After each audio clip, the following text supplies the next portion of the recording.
Bonjour à tous, bienvenue dans ce nouvel épisode de Rotary Tech. On commence la série sur la segmentation de la Mazda RX-8.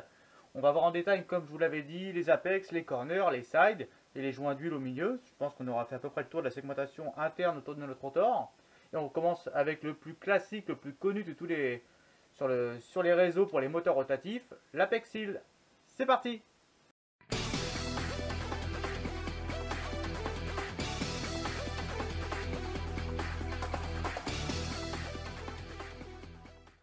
Le 13B de la Mazda RX-8, c'est un moteur à deux rotors. Deux rotors.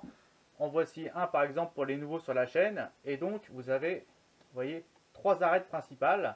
Et l'Apex Seal, le segment d'arête, c'est celui-ci qui vient en haut. Vous voyez, il vient ici à chaque extrémité du rotor en long. Le voici pour ceux qui ne connaissent pas. Ça c'est un Apex, ça ressemble à ça. Et il vient ici. Hop, voilà. Ils viennent là.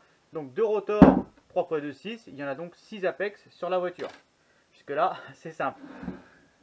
Ce segment-là, qu'est-ce qu'il vient faire? Il vient faire la jonction entre le rotor et la chambre du moteur, le housing.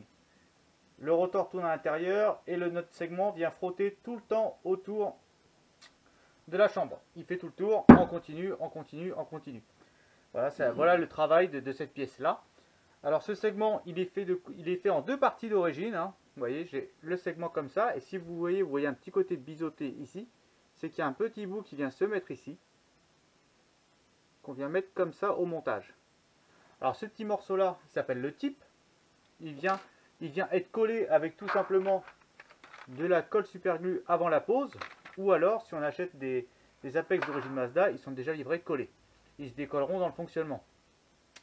Pourquoi c'est en deux parties un Apex Seal? C'est parce que le segment, en chauffant, il a besoin de s'expanser. Le métal va travailler, il va devoir se dilater et pouvoir bouger. Et donc, en fait, en deux parties, ça permet de combler à froid, quand le moteur est froid et l'Apex est froid, de venir se plaquer bien correctement sur les côtés des plates et sur la housing. Et dès qu'il est chaud, il peut travailler également. Voilà, ça permet la dilatation du métal. Sachant qu'un Apex Seals comme celui-ci, ça c'est un Apex d'origine Mazda, c'est ni plus ni moins que de la fonte, c'est du métal avec du carbone. À des teneurs différentes que de la fonte d'un radiateur de maison ou tout ce qu'on pourra entendre évidemment.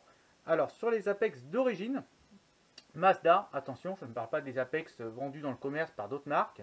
L'Apex d'origine Mazda, c'est vraiment une très belle pièce parce qu'il faut savoir que sur la partie en haut là que vous avez arrondi, ça c'est arrondi, c'est pour bien que ça vienne se plaquer contre le housing durant le fonctionnement. Cette partie-là, elle est renforcée par un procédé d'électrobeam. En fait, on vient charger en électrons la matière sur le dessus pour la rendre vraiment très forte, très costaud, afin d'améliorer la résistance de l'Apex dans le temps. Alors c'est un procédé qui est beaucoup utilisé en aéronautique ou d'autres trucs comme ça. C'est un procédé qui demande beaucoup de savoir-faire et des machineries importantes. Donc l'Apex Mazda d'origine, c'est vraiment une belle pièce qui vaut son prix forcément. Mais voilà, parce qu'en fait, il y a beaucoup d'ingénierie derrière ça, derrière ce petit morceau-là. Et sur la RX-8, les Apex, qu'ils soient donc de marque Atkins, de marque Goupy ou de marque de façon d'origine, on sait très bien qu'ils qu'ils sont morts au bout de vers 100 000, 120 000 km en général, en grande partie dû à leur mauvaise lubrification. Sur le housing de la Mazda, vous avez, comme on l'a déjà vu, deux injecteurs qui viennent ici et ici se mettre pour lubrifier l'intérieur de la chambre. Ce procédé vient lubrifier principalement les corner seals, les petits ronds qui viennent sur le côté du rotor ici, car du fait des échappements latéraux de la Mazda, c'est la partie qui chauffe le plus dans le moteur. Il faut savoir qu'à l'époque, sur les anciens moteurs rotatifs, comme les 10A, 12A, 13B, DRX7 et toutes les anciennes Mazda rotatives, les ports d'échappement étaient ici, situés ici, et non pas en périphérie, comme on l'a vu en latéraux, pardon, comme on l'a vu dans la vidéo sur le moteur de la Mazda RX-8. Et du coup, le segment, à cette époque-là, il avait vraiment une très forte contrainte, c'est-à-dire que c'est lui qui faisait le rôle de soupape, qui ouvrait et fermait le port d'échappement.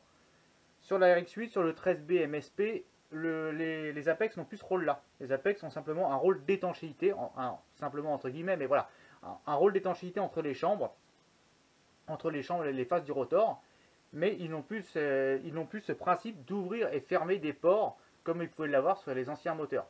Donc à ce niveau-là, leur rôle est vraiment allégé. C'est pour ça que d'ailleurs, ils sont vraiment petits et fins, puisqu'en fait, leur rôle est vraiment minime. Par contre, du coup, Mazda, pour des problèmes de pollution, etc., a revu sur les RX8 série 1 la lubrification de ces apex, en lubrifiant principalement les corners sur les côtés plutôt que l'apex même, et du coup, bah, ils font bien leur job. Par contre, vers 100 000, 120 000 km, ils sont quasiment au bout, les pauvres, ils n'en peuvent plus. Ils ont passé leur vie à frotter contre housing, quasiment mal lubrifié, et au bout d'un moment, ils sont obligés de s'arrêter, ils rendent les armes. L'Apex Seals est poussé et plaqué contre le housing via deux lamelles en acier qui font office de ressort et qui viennent plaquer l'Apex contre le housing tout au long de sa vie afin qu'il conserve une étanchéité maximum entre le rotor et la housing. Sur la RX8, les Apex font 2 mm de large seulement. Il faut savoir que dans le temps, à l'époque des 12A, il y avait des Apex qui faisaient 6 mm. Là vraiment, 2 mm c'est très fin. Ça permet de limiter les frottements, limiter la pièce a évolué, voilà, ça limite l'effort, ça limite les frottements, ça limite également le poids de l'Apex, puisque le moteur de la RX8 peut monter jusqu'à plus de 9000 tours. Et forcément, à ces régimes-là, pour les atteindre, et bien, chaque pièce est étudiée pour être le plus léger possible. Donc il fallait conserver vraiment une pièce assez résistante et légère, et en plus mal lubrifiée pour monter à des régimes aussi himalayens, j'ai envie de dire. Une autre contrainte, en plus de toutes celles qu'on a vues pour les Apex, c'est l'allumage. Ici, vous avez la bougie du bas, et ici la bougie du haut. La bougie du bas, comme on l'a vu dans la vidéo sur les housings, a son puits qui est complètement dégagé pour favoriser l'allumage au démarrage du moteur et à bas régime. Donc l'Apex passe devant, et une fois qu'il est passé, quand l'allumage se fait, il supporte légèrement la contrainte de l'allumage. Par contre, ce qui peut se passer, c'est que si on a un mauvais allumage, une mauvaise détonation à un mauvais moment, ou de l'auto-allumage, des Mistfire, et que ça détonne au moment où l'Apex passe devant ou trop proche du puits de bougie, là ça vient à les abîmer, à les flinguer, et en 2-2 on peut vraiment détruire un moteur, et c'est vraiment très nocif pour eux. Donc c'est pour ça qu'il faut toujours avoir un allumage en bon état. Alors il existe des Apex également en une seule partie, hein, avec le type intégré à la pièce, ça existe, comme ça tout simplement, hein, ils sont vraiment en une partie quoi. Ça existe dans le milieu principalement de la compétition, puisque l'Apex forcément va bien se dilater au régime pour offrir une étanchéité. Par contre, il ne pourra pas se dilater, il ne pourra pas venir épouser à froid impeccablement la largeur de la chambre le long des plates. Et forcément, pour démarrer à froid ou tourner le moteur à froid, ça pose beaucoup de problèmes. C'est pour ça que c'est déconseillé sur route, puisqu'en fait le moteur, on va quasiment avoir du mal à l'utiliser. Il existe en revanche par contre des Apex en céramique. Alors ça c'est vraiment le top du top. Pourquoi? Puisque c'est comme pour les disques de frein en céramique en fait. La céramique se dilate très peu et résiste très bien à la chaleur. Donc en fait on peut avoir des Apex qui sont vraiment aux cotes quasiment idéales et qui se dilateront très peu. Donc en fait le moteur qu'il soit chaud ou froid, l'Apex ne bougera quasiment pas et on aura vraiment une étanchéité parfaite. Alors c'est le top, ça marche très bien.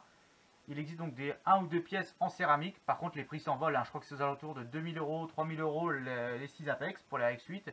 Pour les Apex, donc moi je recommande quoi à mon niveau? Je vous dirais que si vous êtes sur un rebuild classique et vous voulez avant tout faire des économies, ce qui est normal et je comprends, vous pouvez partir sur des Apex d'origine de marque Atkins. Hein, en montage d'origine, ils fonctionnent très bien. J'en monte régulièrement, j'ai jamais eu de problème à ce niveau-là.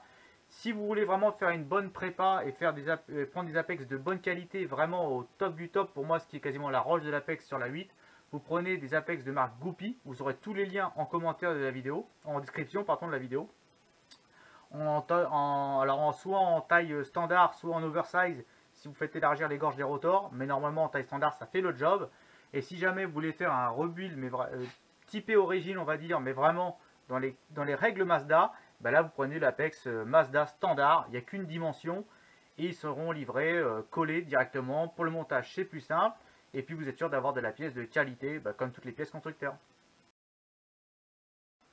Donc vous l'avez vu, pas facile la vie des Apex dans le moteur de la RX8. Ils sont très petits, ils tournent très vite, ils supportent des fortes charges. Donc on peut comprendre évidemment que c'est la pièce d'usure, c'est la pièce qui s'use le plus vite dans le moteur, forcément. Et malheureusement, quand elle s'use, elle prend du jeu. Et il arrive qu'elle sorte de son logement et là, le moteur casse. En fait, c'est ça le risque vraiment quand on ne rebuild pas avant à 100 000 km. Donc voilà. Pour les faire durer plus longtemps, il y a toujours la solution du prémix. Mettre un petit peu de prémix dans le réservoir de la voiture. Je ne vais pas revenir là-dessus. Je vous mets juste en haut là la vidéo que j'avais faite sur comment ça s'utilise et à quoi ça sert exactement. Pour ceux qui ne savent pas, ce sera l'occasion d'aller jeter un œil. Mais voilà ce que je peux vous dire. Le prémix, c'est vraiment la meilleure solution pour eux pour les faire durer le plus longtemps possible. Voilà, j'espère que la vidéo sur les Apex Seals vous aura plu. Je vous dis à bientôt. Dans la prochaine épisode, on verra ensemble les corners, les petits ronds qui viennent sur les côtés du rotor. Et là, il n'y en aura pas 6, mais il y en aura 12. À la prochaine, ciao!